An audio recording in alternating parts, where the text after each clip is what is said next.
Hai, saya Andreas Morer, dan saya ingin menceritakan dua kisah pertobatan dari seorang Kristen dan seorang Muslim.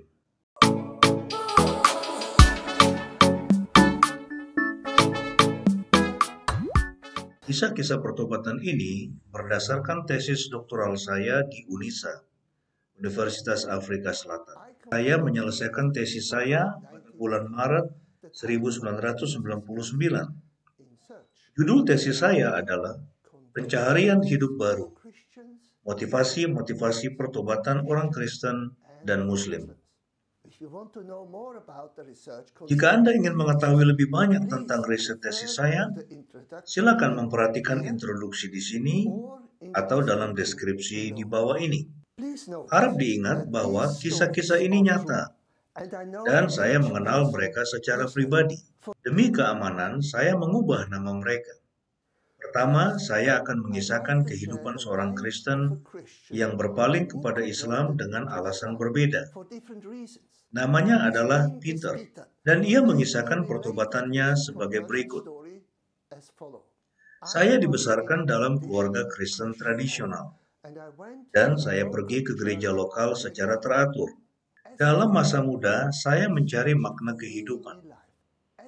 Saya juga mengajukan pertanyaan kepada orang Kristen. Saya berpikir agama semestinya memberikan arahan bagi kehidupan. Saya aktif di gereja. Orang tua saya menyekolahkan saya di sekolah gereja, karena mereka percaya saya akan mendapatkan pendidikan yang terbaik di sana. Namun saya tidak pernah benar-benar memahami beberapa hal.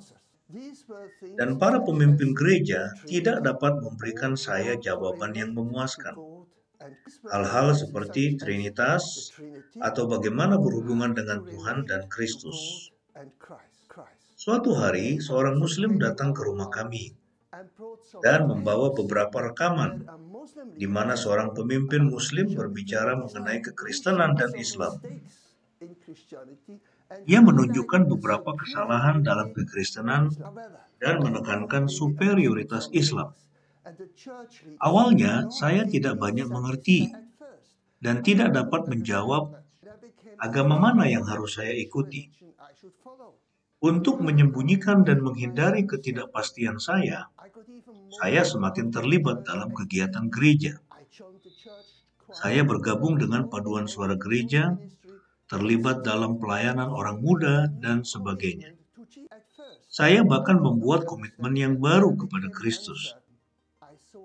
Lalu saya menonton sebuah film di TV tentang seorang pemimpin Muslim, dan saya sangat terkesan dengan gaya hidupnya.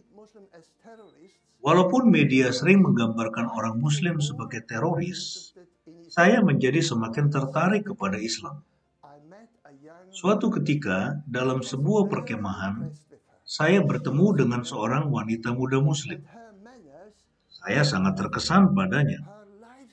Dia sangat sopan dan perilakunya manis. Gaya hidupnya semakin menarik saya kepada Islam. Tidak lama kemudian, saya memutuskan untuk menjadi orang Muslim. Walaupun saya belum mengerti banyak tentang agama ini. Saya pergi ke masjid terdekat, dan pemimpin masjid memberitahu saya lebih banyak mengenai ajaran Islam. Seorang Muslim menjadi sahabat spesial saya. Dia adalah seorang guru. Namun, saya mendapatkan lebih banyak masalah lagi. Saya menyukai Islam, tetapi saya masih ingin Kristus ada dalam hidup saya. Orang tua saya juga tidak senang terhadap agama saya yang baru, yaitu Islam. Sebagai tambahan, di sekolah mereka mengejek saya karena menjadi seorang Muslim. Melalui semua proses ini, saya semakin yakin bahwa Islam adalah jalan yang benar untuk saya, dan saya harus mengikuti jalan ini dan menjalankan kewajiban-kewajiban saya. Sekarang, para sahabat kekasih, marilah kita menganalisa dengan singkat motivasi pertobatan orang Kristen ini yang bernama Peter menjadi orang Muslim. kita dapat mengidentifikasi dua motivasi yang saling berinteraksi dalam proses pertobatannya. Pertama, motivasi religius beroperasi sejak semula.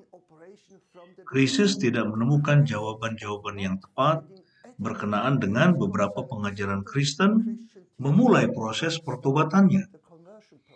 Peter merasa harus menemukan agama alternatif yang ia temukan dalam Islam. Semakin meningkatnya pengetahuan tentang Islam, nampaknya sangat menarik dan akhirnya Peter memutuskan untuk menjadi seorang Muslim. Kedua, motivasi affectional telah beroperasi dalam sejangka waktu. Pertama, teladan moral seorang wanita muda Muslim membuat Peter terkesan. Kedua, ikatan intrapersonal di mana guru pribadinya menjadi sahabat dekat. Hubungan yang akrab ini memberi kontribusi besar pada hidup Peter untuk berpaling kepada Islam. Sekarang, mari kita mendengarkan kisah lainnya, yaitu kisah Fatimah yang bertobat kepada kekristenan. Ia mengisahkan pertobatannya sebagai berikut. Saya adalah seorang Muslim yang taat. Saya biasa pergi ke madrasah sebagaimana semua orang Muslim lainnya. Ayah saya sangat tegas dan ia percaya kami harus mengikuti agama Islam dengan sangat ketat dan melaksanakan semua ritual. Semua harus dilakukan berdasarkan Quran. Awalnya hal itu tidak apa-apa bagi saya. Saya menerimanya hingga saya menikah. Saya menikahi seorang non-Muslim, dia orang Tamil. Dan saya berkata kepadanya, saya tidak mau memeluk Hinduisme. Saya tidak percaya pada semua dewa dan gambar-gambar yang mereka miliki. Islam mengajarkan pada saya bahwa Tuhan itu satu, dan ia tidak boleh digambar dalam bentuk apapun. Suami saya menyetujuinya, dan ia pada tahap itu tidak memaksa saya untuk menjadi orang Hindu. Awalnya ia pergi ke kuil, dan saya sembahyang sebagai seorang Muslim di rumah. Kami para wanita tidak perlu pergi ke masjid. Tetapi saya tahu saya tidak menjadi orang Muslim sejati karena cara hidup saya tidak sepenuhnya Islami. Ayah saya pasti marah pada saya jika saya memeluk Hinduisme. Tetapi ia juga bersikap terbuka. Dan ia berkata bahwa kita harus selalu menghargai agama orang lain. Lalu ayah saya wafat. Ini mendatangkan krisis dalam hidup saya. Tidak lama kemudian saya bertemu beberapa orang Kristen. Dan mereka menceritakan pada saya tentang Tuhan dalam Alkitab, mengajari saya tentang kekristenan. Orang-orang Kristen itu mengunjungi saya di rumah, dan suami saya tidak menentangnya. Tetapi dia juga tidak melibatkan diri dalam diskusi. Saya mempunyai banyak pertanyaan, dan saya semakin lebih banyak mempelajari Alkitab dan ajarannya. Saya menyukai orang-orang Kristen. Mereka sangat ramah, dan kami menjadi sahabat. Dengan berjalannya waktu, saya semakin tertarik dengan iman Kristen. Tidak lama kemudian, suami saya dibunuh, dan saya sendirian dengan dua anak saya yang masih kecil. Peristiwa ini sangat tragis, dan saya mengalami krisis yang besar dalam hidup saya. Sedihnya, keluarga Muslim saya maupun kerabat Hindu saya sama sekali tidak menolong saya. Hanya orang-orang Kristen yang datang dan menolong saya secara spiritual dan dalam hal-hal yang praktis. Setelah pemakaman suami saya, keluarga Hindu datang dan menuntut agar anak-anak saya dibesarkan secara Hindu. Sebagai tambahan, keluarga Muslim saya juga datang dan menekan saya agar anak-anak saya dibesarkan dalam tradisi Islam. Saya sangat bingung, dan saya tidak memahami agama Islam maupun agama Hindu. Ada banyak ritual aneh yang berbeda yang tidak masuk di akal saya. Satu-satunya keyakinan yang masuk akal bagi saya adalah agama Kristen. Di sini saya menerima kasih dan perhatian bagi anak-anak saya, juga bagi diri saya sendiri. Jadi saya memutuskan untuk menjadi orang Kristen. Dan saya mulai pergi ke gereja dengan dua anak saya yang masih kecil. Mereka sangat senang menjadi orang Kristen. Dan secara bertahap mereka belajar lebih banyak tentang Kristus dan bagaimana mengikutinya. Yesus adalah jalan dan kebenaran.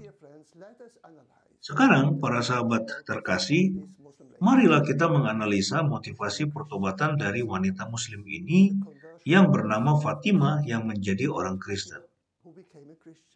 Kita dapat mengidentifikasi dua motivasi yang saling berinteraksi dalam hidupnya. Pertama, motivasi affectional. Kematian ayahnya nampaknya menjadi motivasi awal. Peristiwa itu menimbulkan krisis dalam hidupnya, dan itu mendorongnya untuk mencari jawaban bagi isu-isu spiritual.